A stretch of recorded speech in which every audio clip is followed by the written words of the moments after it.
no sneak move. Hey guys, I'm JanetOnOccasion, and today we're playing the Total War Warhammer II Battle Replay. This is another match against TzuDevil. So as you can see, there's going to be a lot of grudges made today.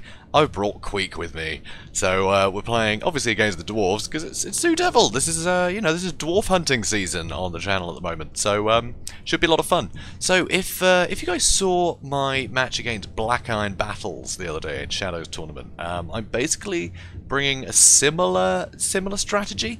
So basically I'm using Death Runners to sunder armor to allow cheaper infantry to do the work. I didn't bring a load of Storm Vermin this time. I brought a few more Rat Ogres. I don't have the Hoopty Cart because I was scared of artillery. I don't have Scroll Cook or Queek. So basically I've only got one AoE damaging thing, which I'm not sure is enough, honestly. I find the AoE thing is great against the Dwarves, even though they're generally good against magic damage. Just that perpetual damage that they receive is really useful because their melee defense is so high. So it's really difficult to hurt them generally. So if you're just constantly sapping their health, it adds up a lot in the course of a battle.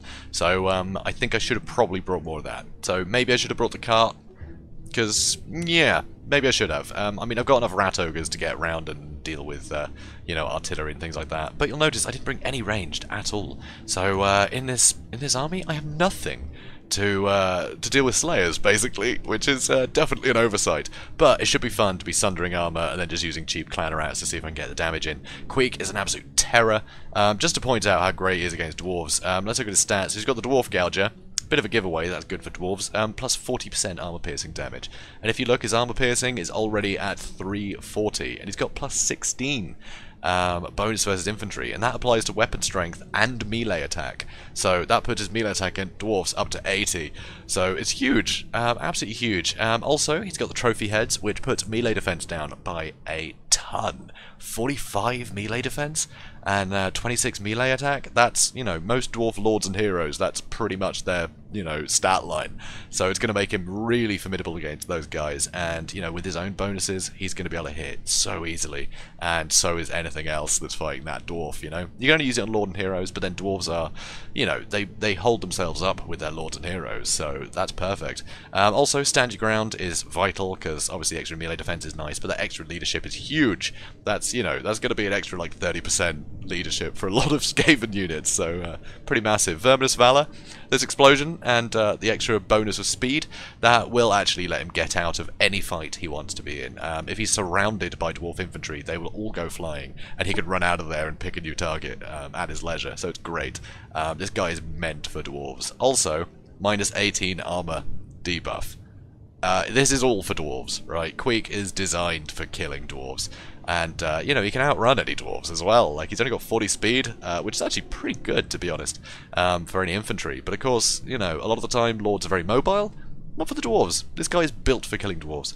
So, anyway, I'm going to move on. So, here you can see he's got Bugman's range in the corner. Didn't realise he had those. I had no idea. I saw this army and thought this would be everything. The cost of this, this size of an army, that looks about right for a dwarf army. But he's only got the one lord and the one hero. Usually my armies are about this size, but I have two heroes. And I tend to bring more runes and things than he does. If we look at his rune lord, it's pretty stripped down. He's going to go up the rune of Wrath and Ruin and the rune of Negation, which makes him a lot cheaper than, the rune lords I tend to bring, have everything. Also, there's Runesmith. Only the Hammer of Character has in the rune of Wrath and Ruin. He doesn't have the other ones. So these guys are a lot cheaper, and there's one missing. So he's got a lot of extra money for those Bugmans. He's also got two Slayers. Oh, really? That's the one thing I didn't think of. But of course he's got Slayers, of course he was going to have them. So it's very silly of me to, neglect that. So even Skaven Slave Slingers would have helped, just something cheap that could perpetually hit them. Because you don't need armor piercing against Slayers, obviously. So he's got Grumbling Guard, keep everyone fresh, good plan. Warriors of Dragonfire Pass, anti-infantry, so they're really good against Skaven. And also, they synergize brilliantly with the Dragonback Slayers. These guys actually add a debuff, making people weak to fire, and these guys have fire attacks. So beautiful synergy between those two. Also, he's got some Thunderers. He actually told me these were for Doom Wheels, which I didn't bring.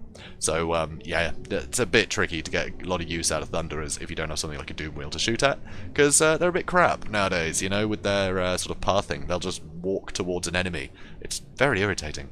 But anyways, front line is basically Longbeards, which is going to be very scary. These guys will hold up for hours, so it's going to be a tough cookie to crack. So, anyway, let's move on.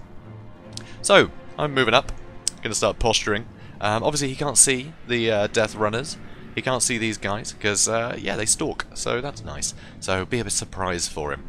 All you can see is just all of these clan rats and all of these rat ogres. I mean, this is a lot of armor piercing just in the rat ogres, so that's going to be pretty rough. Also, the oh, I didn't mention I got a plague priest as well. You know, not on the hoop to guard, but he's got the summons, and he has Wither. So if you look at the spell down there, he can lower people's armor, which will be very useful. So that's always a nice bonus to have. And he'll be able to summon rats, so it'll be Plague Monks and Clan Rats I'll be able to summon, which will be useful for getting the back line, you know, rear charging. And of course, none of them have armor piercing, but I've got all the Death Runners to, you know, lower the armor of the things I'm attacking. So Plague Monks with their anti-infantry should be able to get a lot of damage in. So it should be really good. So here you can see he's used the Rune of Wrath and Ruin, or the Rune of Sloth and Ruin as I like to call it, to slow down the Rat Ogres. So here, this was a mistake. Charged the Death Runners straight in. I should have charged them up and around. But I guess, you know, maybe I was a bit scared of the Slayers at this point, but I leave them there for the whole battle in this formation, and it was stupid of me. So over here, you know, I'm doing a lot of damage to these Longbeards, thanks to all the Rat Ogres. Over on this side, you know, getting through these Warriors Dragonfly Pass fairly well, thanks to the Rat Ogres helping. Over here, you know, Thunderers, they walked in because they lost line of sight, so they just walked straight in. Plague Monks have been summoned behind them, so these guys surrounded. They're all being sapped by the Warlock Engineer. And here you can see the Grumbling Guard are moving in because these Longbeards are also suffering. I've used a Wither on them. That's going to hurt them. Use a Wither on these guys too. Even there's a Wither on the Dragonback Slayers. At least there will be. Yep, there you go. So take that, Dragonback Slayers. Let's see, they've gone from 0 armor to 0. Yeah, that's surprising. So as you can see, I'm getting through these Longbeards fairly well. Here, these ones are almost gone, which is massive. So with the Withering and you know, the oh nope, they just recovered from Wither, but they're still only on 30 armor, so that would have put them to 2 armor on a Longbeard. That's pretty low. So the Death Runners with Wither, you can basically get rid of all the armor, and that's one thing that dwarves really rely on. Over here, I charged lots of Rat Ogres to come and deal with these Thunderers that were shooting at them, and he's moved his Slayers back to deal with me, so that's really bad. Those 2 units got completely caught out. So that is really bad, because I was trying to get all these guys back, because his Bugman started shooting, so I was microing the Rat Ogres over here to move them slightly further away, and I was moving the Death Runners away, because I cannot have them getting shot at by ranged. I need to get them in some way useful. So I wanted to move them around the other side, because now these Slayers are actually chasing my Rat Ogres, so I'm getting the Rat Ogres to go for the next lot of Thunderers to get some damage in. And these Death Runners can now move around the back, you know, get on the Thunderers, get on the Runesmith. These Rat Ogres have come back, so these guys are going to get on the Runesmith. These Rat Ogres are back. I'm pretty sure I send them, I think I send them after the Bugman's Rangers. I need something to stop them firing, and these guys are going to get killed in seconds if he decides he wants to shoot at them again. Right now he's shooting at my other Rat Ogres, which is a real shame. And here, it looks like my Warlock Engineer is pretty much on his own. These Plague Monks are obviously summoned, so they're going to be going down pretty quick. Luckily, I'm getting some good Withering damage with the Warlock Engineer on these things, you know, including the Slayers, which is great.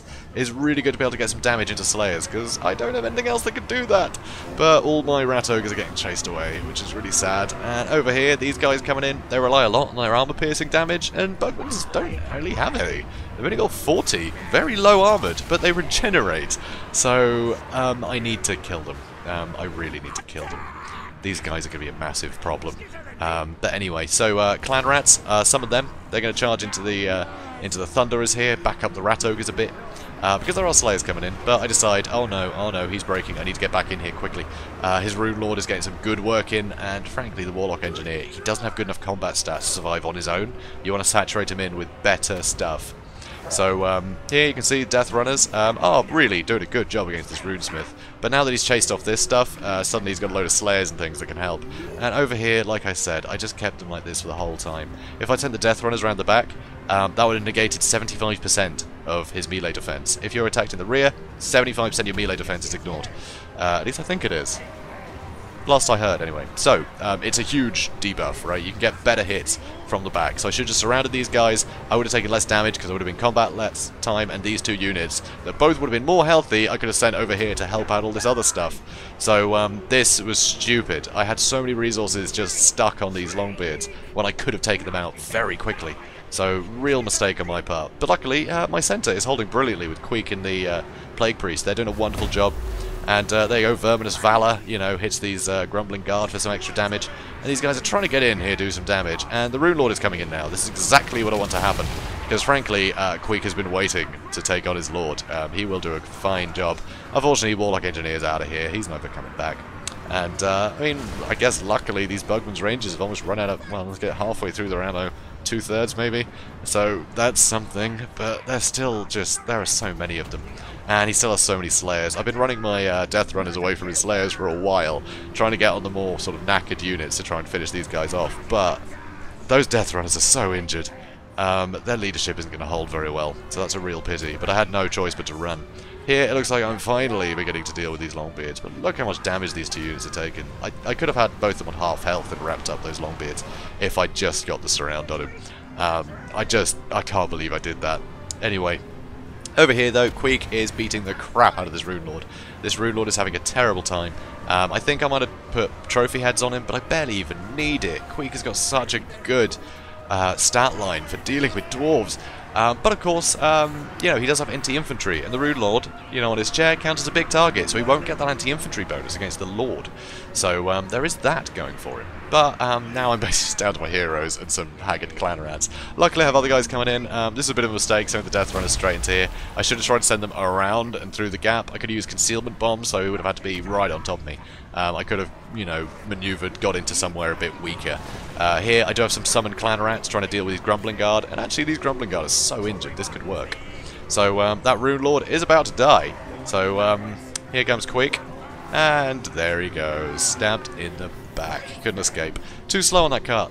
So Queek and you know, his Plague Priest buddy doing a great job here, but Slayers have really high damage. They are very good at hitting things, whether they're large or not. So they're going to do a lot of work against Queek in this, you know, in this Plague Priest. And of course, these aren't going to get scared away. They're just going to keep fighting. They're unbreakable. So over here, I sent my clan rats after they dealt with the Grumbling Guard to try and stop these Bugman's Rangers. These guys are so low on ammo. I should have just brought them over here to try and back up the, you know, my heroes. These guys would have been wasting ammo on them anyway, but they might have actually just stayed in the fight a little bit, but they were never going to get anything done against these Bugman's Rangers. Look at that, they've only lost 3 models. These guys haven't been touched. So these Bugman's Rangers are just a huge amount of resources, and if you look at them, they have crazy good stats for ranged units. So they regenerate, which is huge, obviously, but yeah, 41 melee defense. 41 melee defense on a ranged unit. It's just insane. Absolutely insane. So, yeah, so these guys are coming in. And I'm going to go for this group, but actually I should have gone over here. I should have gone for this group, and I should have brought the Death Runners in here too.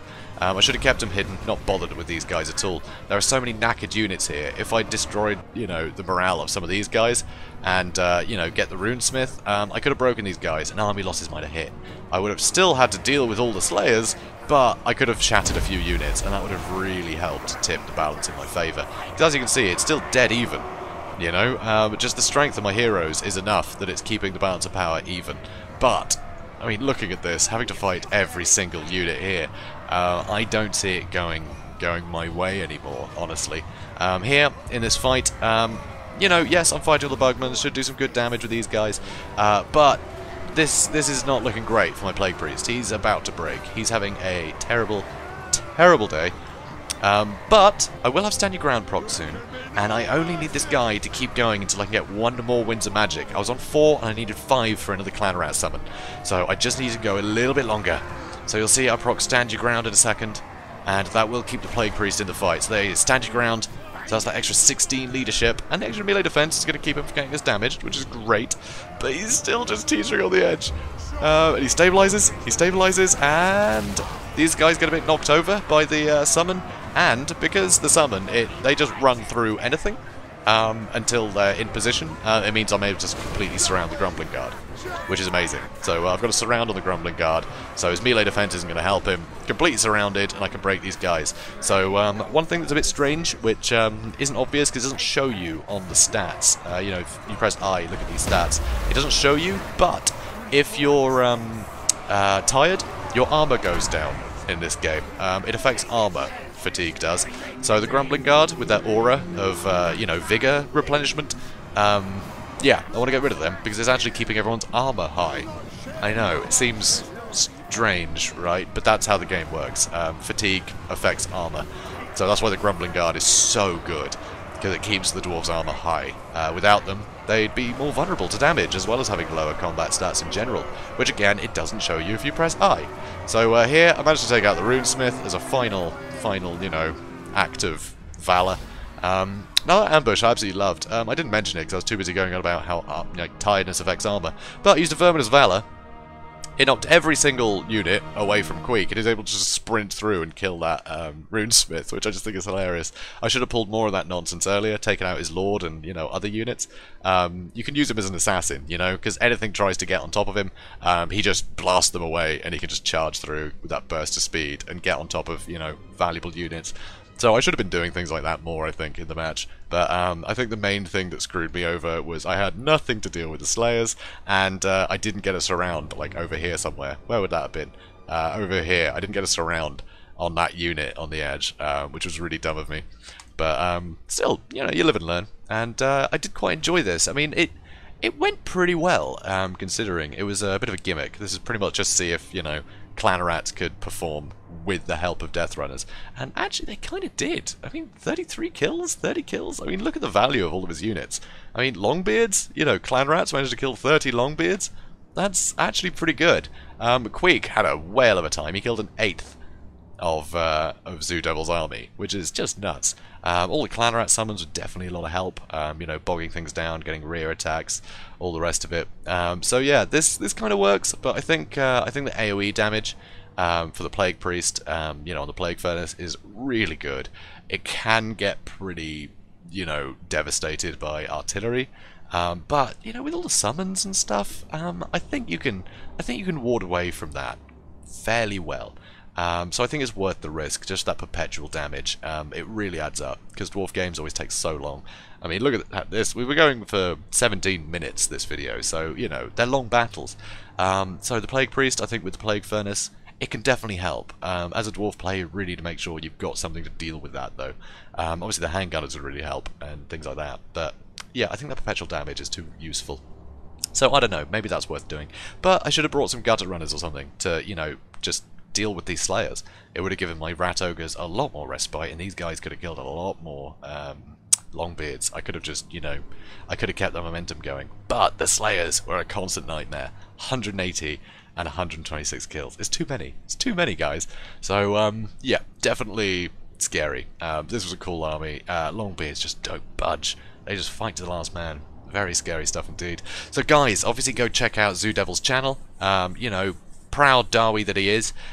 Be sure to go and have a look at his stuff. He'll be showing these games too, so you can see his perspective on it. See where he thinks he caught me out. So it should be fun. So if you enjoyed this, please do comment, like, and subscribe, and I will see you in the next one. Have a good day, guys.